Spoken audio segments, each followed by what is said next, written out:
You add a new type to your union, ship it, and a case is silently ignored in production. TypeScript's never type is the foundation of exhaustiveness checking. The never type represents something that can literally never exist. The bottom of TypeScript's type hierarchy. When TypeScript proves a code path is unreachable, it narrows the type there to never. We exploit this. In a switch over a union, after handling every known member, the default branch becomes unreachable, so whatever falls through should have type never. Here's the pattern in action. We define a shape union with circle and square, each tagged by a kind discriminant. Our area function switches on that discriminant and handles each member. In the default branch, we assign shape to a variable explicitly typed as never. Now imagine we add a triangle member and forget a case for it. TypeScript immediately flags that assignment. Triangle is not assignable to never. The compiler caught the missing case at build time, before anything ships to users. This pattern scales as your codebase grows.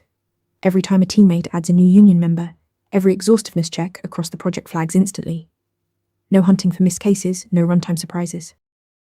Assign to never in the default branch, and TypeScript becomes your compile time safety net for every unhandled union member. Practice this. It is a common TypeScript interview differentiator. Want to nail questions like this in your next interview? Interview Mentor gives you hands-on practice with real questions. Every answer gets a grade with specific, personalized feedback. Track your progress across topics and difficulty levels.